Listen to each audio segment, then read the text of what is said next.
soir, les raisons de cette volte-face, un geste d'une grande mansuétude. J'ai trouvé que les gens s'agitaient un peu. Ils devenaient fébriles. Ils devenaient un peu fébriles, un peu effrayés. Et partons tout de suite à Wall Street, retrouver Thierry Coiffier, notre correspondant en direct de New York. Bonsoir Thierry. L'électrochoc Trump a galvanisé les places financières à la clôture, mais l'accalmie ne fut que de courte durée.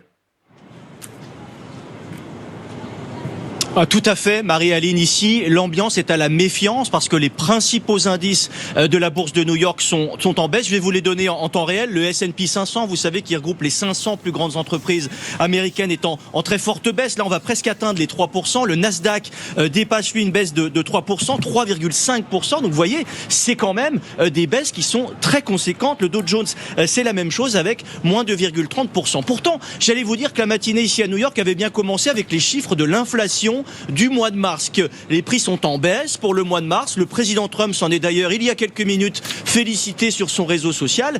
Mais j'allais vous dire que pour le reste, l'inquiétude reste de mise. Cette baisse de l'inflation a fait chuter le dollar. Le prix du pétrole est en chute libre. Il descend sous les $60. Et vous savez qu'ici, aux États-Unis, les producteurs américains ont un seuil de rentabilité de $65. Ça crée beaucoup d'inquiétude. Et puis, vous l'avez très bien décrit, Marie-Aline, l'incertitude majeure, c'est cette guerre économique avec la Chine, parce que désormais, il y a des droits de douane de 125% côté États-Unis. La Chine n'entend pas se coucher, comme on dit au poker, parce que ça ressemble à une partie de poker. 95% de contre-tarifs. Et l'issue de cette guerre est incertaine, même si le président Trump l'a dit dans le bureau ovale au cours d'un point presse hier. Le président Xi Jinping est un ami, je l'apprécie beaucoup. Il s'est montré ouvert à la négociation. De même que la Chine, via un porte-parole du ministère du Commerce il y a quelques instants. La Chine est disposée à négocier. Reste à voir ce que donnera la suite de ces négociations. En tout cas, les traders qui sont derrière moi là à Wall Street doivent avoir bien hâte que cette semaine sous haute tension se termine.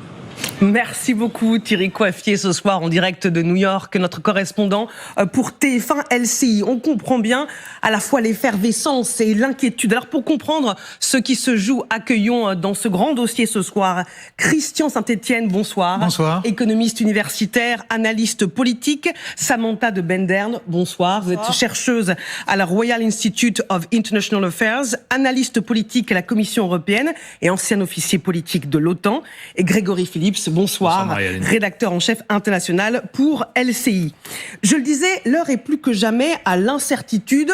On a vu les bourses asiatiques qui ont clôturé en forte hausse, les bourses européennes qui se sont envolées à l'ouverture, mais Wall Street qui a ouvert en baisse, car on ne sait pas de quoi sera fait demain. Ce qui s'est passé hier est absolument historique, a déclaré un fin connaisseur des marchés financiers qui n'avait pas vu une telle envolée de Wall Street sur une journée depuis la crise de 2008. Christian Saint-Etienne, est-ce que le monde reprend enfin son souffle ? Temporairement, je pense qu'on va avoir du yo-yo pendant 90 jours. Et en supposant qu'il y ait vraiment un accord qui intervienne à cette échéance ou avant. Donc je pense qu'il ne faut pas trop s'exciter pour les baisses ou les hausses chaque jour. Il faut regarder un peu les tendances moyennes. Tout ce qu'on peut dire, c'est que la situation internationale est très confuse. Et je pense que vous y reviendrez tout à l'heure. Je pense que pour l'administration Trump, on a assisté à un retour au réel parce que on commençait à avoir le véhicule américain qui commençait à se diriger vers le fossé, donc en tout cas le véhicule de l'administration des Trump.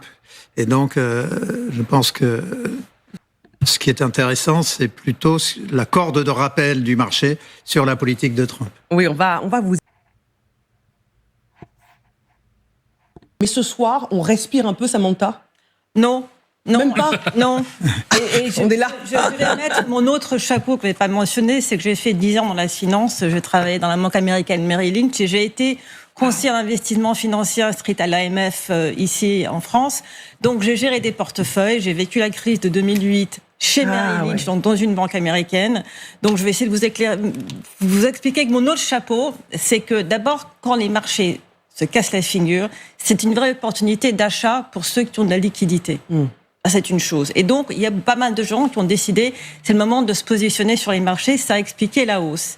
Il y a aussi eu un espèce d'effet de soulagement en se disant, Trump a encore fait des annonces pour choquer, mais que la réalité, c'est qu'il veut essayer de négocier, de trouver un équilibre. Donc, il y a un petit peu plus il y a un sentiment qu'on ne va pas vers une catastrophe totalement cataclysmique. C'est ça qui se profilait la semaine dernière. Il y a eu des indices extrêmement inquiétant. L'or, qui normalement monte en période de crise, a commencé à baisser un tout petit peu en fin de semaine dernière. Il y a eu une crise sur le marché obligataire américain qui est un signe de très grande fragilité. Et donc c'est pour ça que Trump d'ailleurs a réagi. Mais le fond du problème, lui là, le fond du problème, c'est une grande instabilité. C'est que les États-Unis, qui sont le socle de l'économie mondiale, le dollar et les obligations d'État américaines qui sont le refuge en temps de crise ne sont plus vus aujourd'hui comme vraiment quelque chose de viable, de stable et de fiable. Et donc le fond du problème, il n'est pas parti. Donc les traders, les gérants de fonds prennent des opportunités aujourd'hui. À mon avis, ça ne reflète pas une santé économique. Et enfin, la santé économique, la vraie économie, elle va pas si mal que ça, mais une santé boursière qui est complètement dépendante des humeurs d'un seul homme. Oui, c'est ça qui fait trembler à cette volte-face spectaculaire. Alors, après le coup de tonnerre de mercredi 2 avril, un jour de la libération, selon Donald Trump, où il a annoncé cette fameuse hausse des droits de douane, tout s'est enchaîné. Et on commence par dimanche dernier, à son retour à la Maison-Blanche, dans Air Force One, Scott Bessent, qui est le secrétaire d'État au Trésor, veut discuter avec le président américain. Oui, alors pourquoi est-ce qu'on est à bord d'Air Force One ? Parce qu'après avoir déclenché cette guerre commerciale inédite, Trump est allé golfer tout le week-end en Floride, à Mar-a-Lago. Et dimanche, il reprend l'avion, ça c'est l'agenda de la Maison-Blanche qui nous le précise, dans l'après-midi. Et Scott Bessent, effectivement, redoute un lundi noir. Il se dit, ça va être la catastrophe sur les marchés demain, il faut impérativement que j'ai un moment seul à seul avec le président. Donc il prend Air Force One avec lui pour aller jusqu'à la base d'Andrews, près de Washington, et dans l'avion, ils ont une conversation d'homme à homme, et Bessent lui dit on va droit dans le mur, faut faire quelque chose. À ce moment-là, Trump n'est pas encore convaincu. Sa réponse, en gros, c'est dire ok, ça va faire un peu mal, mais ça va pas durer longtemps et l'économie américaine va s'en remettre. D'ailleurs, dès le lendemain, lundi, Trump assure sur son réseau Truth Social et dans les médias qu'il y a déjà de nombreux pays qui viennent négocier et que finalement cette crise économique qu'on sent arriver ne sera qu'un mauvais moment à passer. Mais la pression, elle ne cesse de monter. Mardi soir, débat sur Fox News, la chaîne conservatrice plutôt acquise à Donald Trump. Les sénateurs républicains sont en train de débattre et durant la dernière coupure pub, un des sénateurs républicains demande au présentateur l'autorisation de quitter le plateau. Oui, alors, et juste avant, Trump était à Washington devant des représentants républicains, et c'est la fameuse scène où il leur avait dit vous inquiétez pas, de très nombreux pays viennent prêter allégeance, on va dire, pour rester poli. Le soir, 21h, c'est l'émission de Sean Hannity sur Fox News. C'est un journaliste ultra-conservateur très connu, très suivi aux États-Unis, et il reçoit de nombreux élus républicains, dont celui-là, John Kennedy, qui est le sénateur républicain de Louisiane. C'est important qu'il vienne de Louisiane parce que c'est un des États qui exporte beaucoup, notamment du soja. Donc il est très concerné par cette guerre économique. Et effectivement, juste avant la dernière coupure pub, le sénateur Kennedy dit au présentateur, à Sean Hannity, « Non mais attendez, j'ai besoin de 15 secondes pour parler directement au président. » Et là, il lui délivre le message de dire « Attention, on va droit à la catastrophe. » Il sait à ce moment-là, via Lindsey Graham, un autre sénateur, que Trump est devant sa télé. L'émission se termine, il a délivré son message, et après vous avez 4 ou 5 sénateurs, on ne sait pas bien, qui appellent directement le président pour faire passer le message. Attention, on va dans le mur, notamment le très influent Ted Cruz. Donc là, on est lundi soir. Trump, pour l'instant, n'a pas encore reculé. Alors, mercredi à 8h du matin, après ce coup de téléphone, sur Fox News, le patron de la célèbre banque JP Morgan prévient qu'une récession est quasi certaine. Oui, ça c'est l'émission du matin sur Fox News, très suivi. Il est 8h du matin et Diamond, effectivement, tire la sonnette d'alarme. À ce moment-là, Trump n'a pas encore changé d'avis. Oui.